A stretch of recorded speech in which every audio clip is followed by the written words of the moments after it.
Halo, kembali lagi bersama saya Julban B. Masloman. Dalam video kali ini kita akan mempelajari materi mengenai kewargaan digital. Adapun kompetensi dasar yang akan kita pelajari dalam materi ini adalah: yang pertama, memahami konsep kewargaan digital. Yang kedua, merumuskan etika kewargaan digital. Untuk indikator pencapaian kompetensinya yaitu: yang pertama, mendiskusikan konsep kewargaan digital. Yang kedua, memberi contoh hal-hal yang termasuk dalam konsep kewargaan digital. Yang ketiga, mengintegrasikan etika kewargaan digital dengan kehidupan bersosial di dunia digital. Untuk tujuan pembelajarannya sendiri ada 5 poin. Yang pertama, melalui diskusi dan menggali informasi, peserta didik dapat mendiskusikan konsep kewargaan digital dengan baik dan benar. Yang kedua, melalui diskusi dan menggali informasi, peserta didik dapat menjelaskan apa itu konsep kewargaan digital dengan santun. Yang ketiga, melalui diskusi dan menggali informasi, peserta didik dapat memberi contoh hal-hal yang termasuk dalam konsep kewargaan digital dengan bertanggung jawab. Yang keempat, melalui diskusi dan menggali informasi, peserta didik dapat merangkum hal-hal yang tercakup dalam konsep kewargaan digital.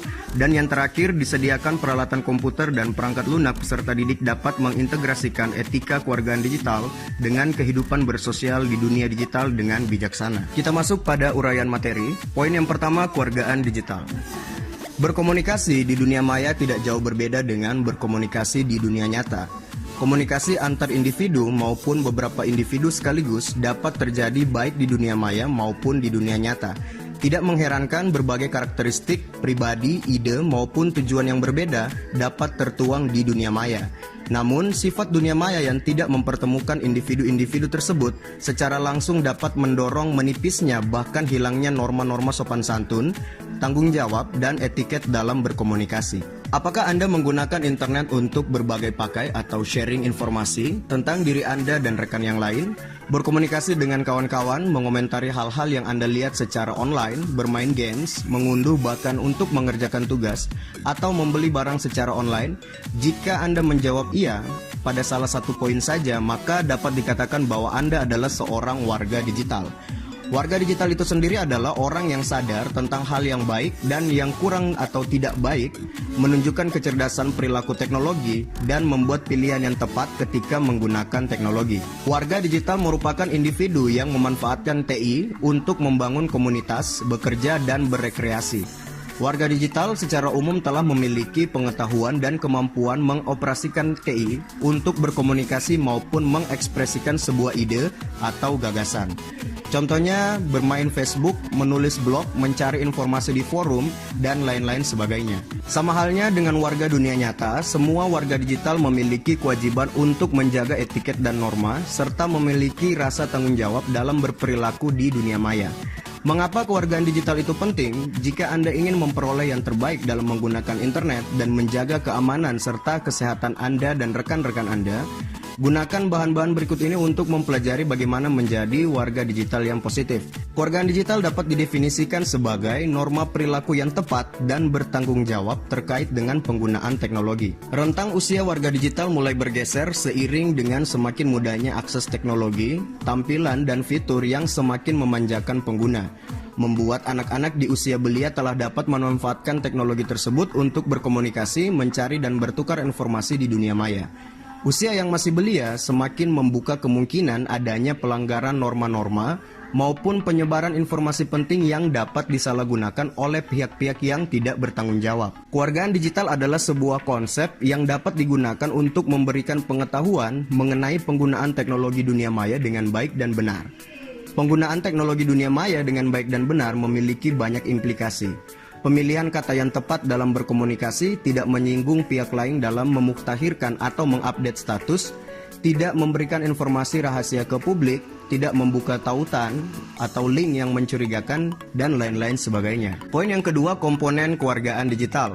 Kewargaan digital dapat dibagi menjadi 9 komponen yang dikategorikan menjadi 3 kategori berdasarkan pemanfaatannya. Poin yang pertama, lingkungan belajar dan akademis. TI telah menjadi bagian dari lingkungan belajar dan akademis, baik bagi pengajar maupun bagi Anda yang secara aktif memanfaatkan TI dalam mencari informasi, data maupun literatur yang digunakan untuk keperluan akademis.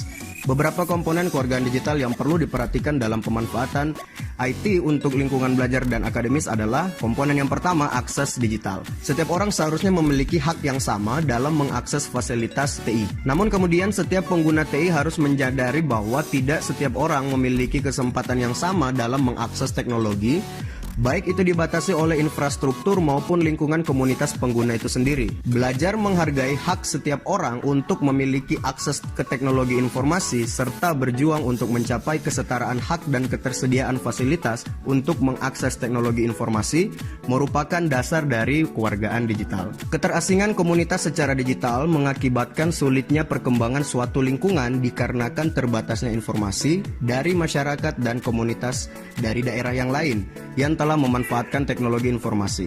Setiap warga digital juga harus menyadari faktor-faktor penghambat akses ke teknologi informasi, mulai dari faktor infrastruktur hingga faktor adat dan budaya.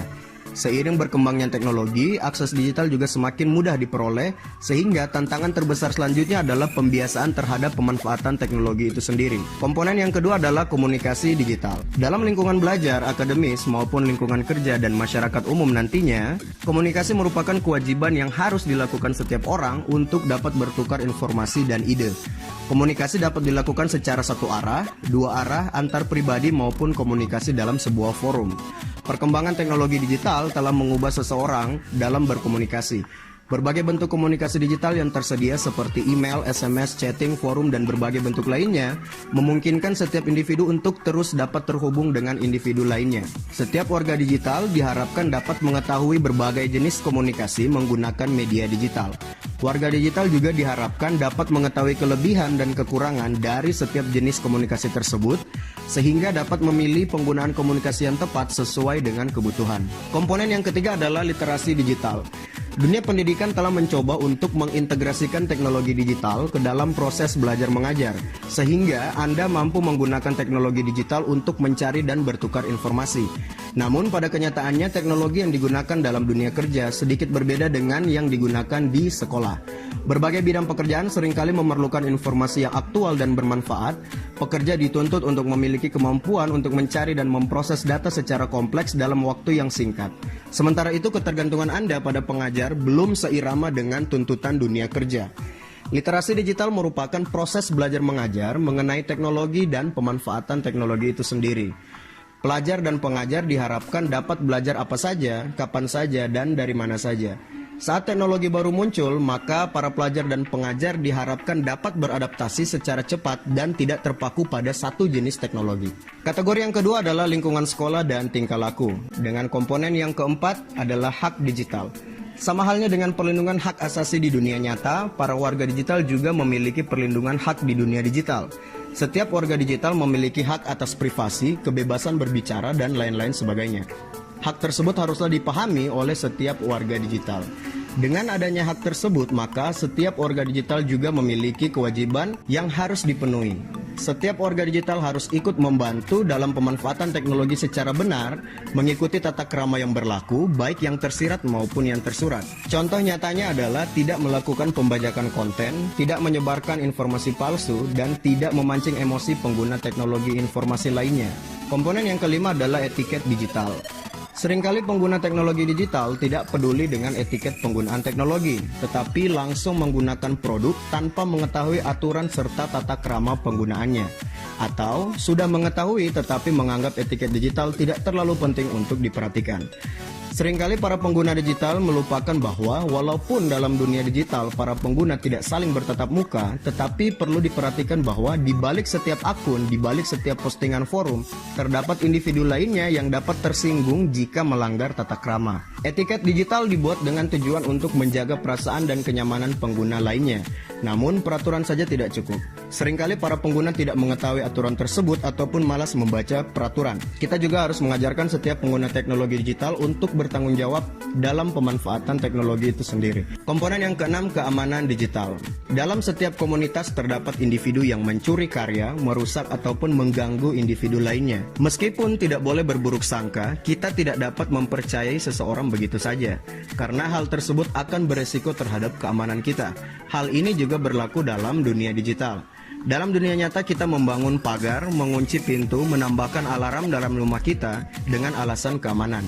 Hal yang sama juga perlu diterapkan dalam dunia digital seperti menginstal antivirus, firewall, membackup data, dan menjaga data sensitif seperti username dan password. Sebagai warga digital, kita harus berhati-hati dan menjaga informasi dari pihak yang tidak bertanggung jawab. Kategori yang ketiga adalah kehidupan Anda di luar lingkungan sekolah. Dengan komponen yang ketujuh, hukum digital. Hukum digital mengatur etiket penggunaan teknologi dalam masyarakat. Warga digital perlu menyadari bahwa mencuri ataupun merusak pekerjaan, data diri, maupun properti online orang lain merupakan perbuatan yang melanggar hukum. Contoh perbuatan yang melanggar hukum antara lain meretas informasi atau website, mengunduh musik ilegal, plagiarisme, membuat virus, mengirimkan spam, ataupun mencuri identitas orang lain. Hukum cyber atau cyber law di Indonesia sendiri dapat dikategorikan menjadi 5 aspek besar. Yang pertama aspek hak cipta, yang kedua aspek merek dagang, yang ketiga aspek fitnah dan pencemaran nama baik, yang keempat aspek privasi, yang kelima aspek yuridiksi dalam ruang cyber. Komponen yang 8, transaksi digital. Warga digital perlu menyadari bahwa sebagian besar dari proses jual beli telah dilaksanakan secara online. Berbagai situs jual beli lokal dapat dengan mudah diakses oleh penjual dan pembeli, seperti Bukalapak, Kaskus, Tokopedia, Shopee, dan lain-lain sebagainya. Mudahnya akses dan semakin tingginya tingkat kesadaran masyarakat akan teknologi informasi ikut mendorong tumbuhnya pasar jual beli online di Indonesia. Dalam jual beli online, penjual dan pembeli perlu menyadari resiko dan keuntungan yang didapat dari jual beli online. Mulai dari resiko penipuan, perbedaan barang yang dikirim, lama pengiriman, hingga legalitas barang yang diperjualbelikan. Warga digital perlu mengetahui bagaimana menjadi pembeli maupun penjual online yang baik. Komponen yang ke-9, kesehatan digital. Di balik manfaat teknologi digital terdapat beberapa ancaman kesehatan yang perlu diperhatikan, seperti kesehatan mata, telinga, tangan, bahkan keseluruhan badan. Tidak hanya kesehatan fisik, kesehatan mental juga dapat terancam jika pengguna tidak mengatur penggunaan teknologi digital. Untuk mencegahnya, pengguna perlu menyadari bahaya-bahaya yang dapat ditimbulkan oleh teknologi digital itu sendiri. Pembahasan yang selanjutnya adalah akronim THING. Setelah memahami 9 komponen di atas, Anda telah menyadari pentingnya kewargaan digital. Untuk menyederhanakan dan agar mudah mengingat ke-9 komponen di atas, sebagai jembatan Anda dapat menggunakan akronim pengingat THING sebelum Anda berkomunikasi di dunia digital, baik itu email, Facebook, forum, dan lain-lain sebagainya. THING merupakan akronim dari yang pertama, is it true atau benarkah? Yang artinya benarkah postingan Anda atau hanya isu yang tidak jelas sumbernya. Yang kedua, is it hurtful atau menyakitkankah? Yang artinya apakah postingan Anda akan menyakiti perasaan orang lain? Yang ketiga, is it illegal atau ilegal kah? Yang artinya apakah postingan Anda atau yang Anda kerjakan di dunia internet adalah sebuah hal yang ilegal? Yang keempat, is it necessary atau pentingkah? Yang artinya apakah postingan Anda itu adalah postingan yang penting atau postingan yang tidak penting yang cenderung akan mengganggu orang lain? Yang kelima, is it kind atau santunkah? Santunkah setiap postingan Anda? Apakah tidak menggunakan kata-kata yang dapat menyinggung orang lain? Dan lain-lain sebagainya. Dengan menggunakan akronim THING ini, maka Anda akan lebih waspada atau lebih berhati-hati dalam melakukan aktivitas di dunia digital. Itulah pembahasan mengenai konsep kewargaan digital, dan sampai di sini dulu video kali ini. Sampai jumpa pada video-video berikutnya.